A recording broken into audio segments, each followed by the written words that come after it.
Honda's been keeping its best stuff from us for too long. For 25 years, the company's been making Type R versions of its cars pared down and track ready, and then releasing them in Japan and Europe and Australia and pretty much everywhere but here.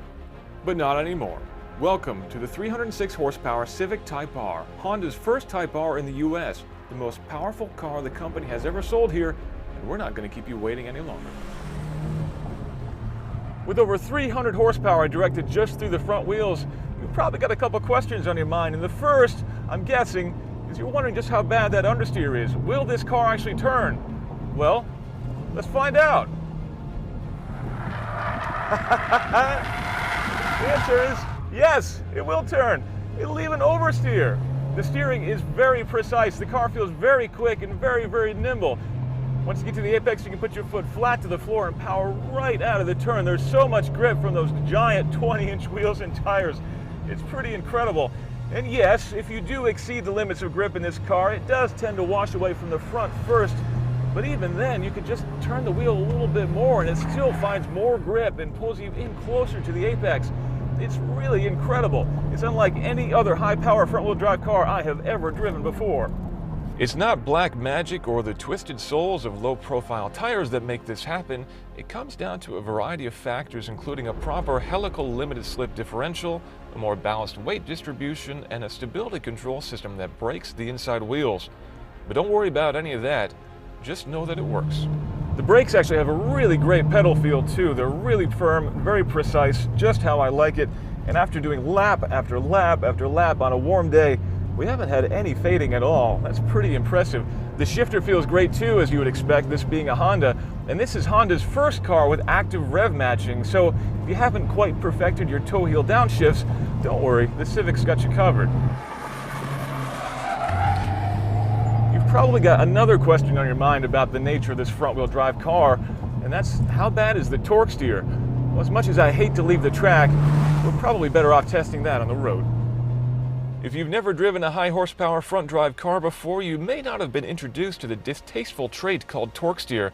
This is quite simply a tendency for these cars to try to jerk the steering wheel out of your hands while accelerating. Various powerful front drivers over the years have mitigated this with various techniques, with various degrees of success. With all that power through the front wheels, Honda engineers had their work cut out for themselves with the new Type R.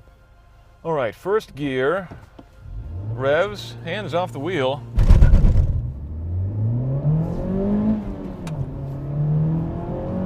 That's pretty impressive. There's not a hint of torque steer in this car, and that's largely thanks to a custom suspension design on the Type R.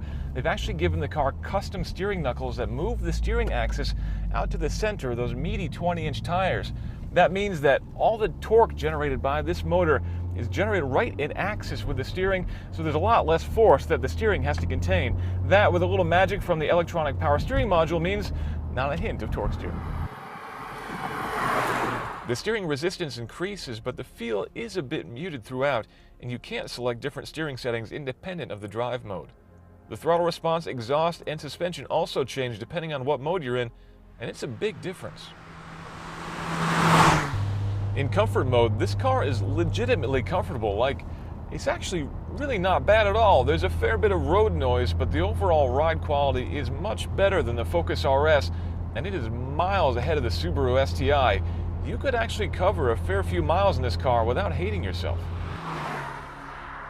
That's helped by seats that work both on track and on the road, a tolerably good sound system, and support for both Android Auto and Apple CarPlay.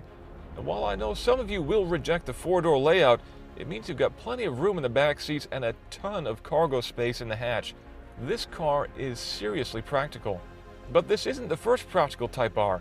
In Japan, even the Accord got the Type R treatment, but all we got in the US was the Integra Type R for just a few scant years, and that, of course, wasn't even sold as a Honda.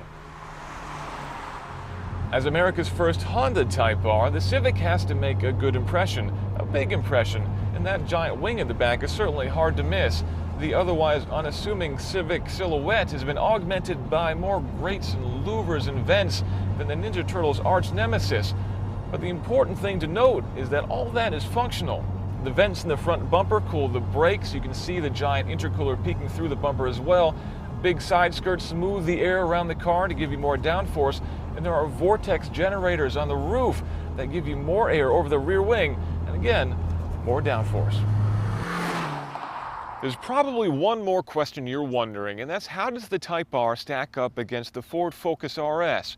Well, if you live somewhere where you need all-wheel drive, the Focus is probably still the smarter bet. But with better ride quality, greater on-track performance, and a starting price, a fully equipped price of $33,900, more than $2,000 cheaper than the Focus, the Civic Type R is shaping up to be 2017's hot hatch to beat.